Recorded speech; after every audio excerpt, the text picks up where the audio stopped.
One of Egypt's top ministers told me the Grand Egyptian Museum, the GEM, is going to be huge for tourism. Minister Rانيا al-Mushat is the Egyptian Minister of Planning, Economic and Development and International Cooperation. She used to be, of course, the Minister for Tourism.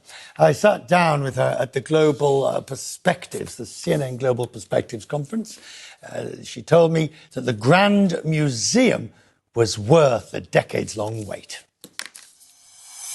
Well, the Grand Egyptian Museum is not only for Egypt, it's for the world. And it is significant. It is significant because we're expecting 5 million tourists a year to come and visit the GEM. Because of the GEM, there has been connectivity between tourism in the resorts in Sharm el-Sheikh and Hurghada with cultural tourism. We have now the Sphinx Airport, which is very close to the GEM.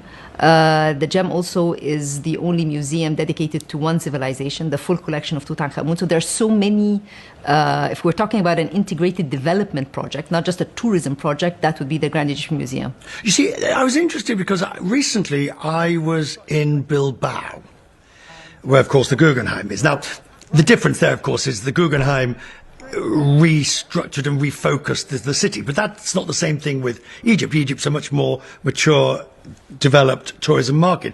But I do see the GEM as being a potential of a new start or of a renewal of a tourism policy. Absolutely. It's, as you mentioned, we're trying within the GEM not just to show the antiquities. You have places for art, entertainment. The whole area around the GEM will have new hotels. We're seeing a peak with respect to arrivals. By 2030, we want to move from the 15 million tourists we have today to 30 million tourists. So that includes investments. It includes all the industry around tourism. We have an employment multiplier 1.5 or 2.5. So for every direct job, there are 2 or 3 jobs that are added. But one of the things that's been fascinating at this conference at Global Perspectives is, and this is where you come in, it's about execution. Everybody knows what needs to be done. Regulatory, infrastructure, investment, multilateral, blah, blah, blah. Everybody knows. But you have the job of actually making it happen. So you mentioned a lot of vocabulary. Let's put it in Egypt's journey.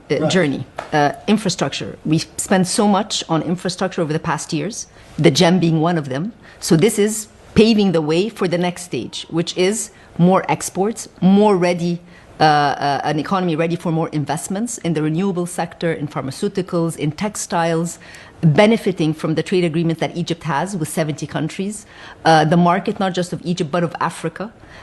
Trying to create investment facilitation for trade. So it's a very multidimensional economy. We're very diversified. We have an industrial base. We're trying to push ICT, tourism, manufacturing. If you take a look at our GDP numbers today, despite the headwinds from Suez Canal being negative, we've grown by 5% last quarter and 4.4% during the year. The war in Gaza, which clearly had an effect on the entire region.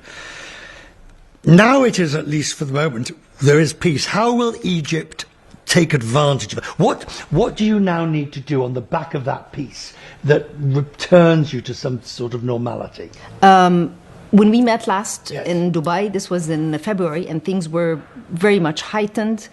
We're very happy that Egypt hosted the peace conference in Sharm el-Sheikh on the 9th and 10th of October. A very big commitment from the United States, other leaders, and of course our president, Abdel Fattah el-Sisi, was fundamental in putting this together.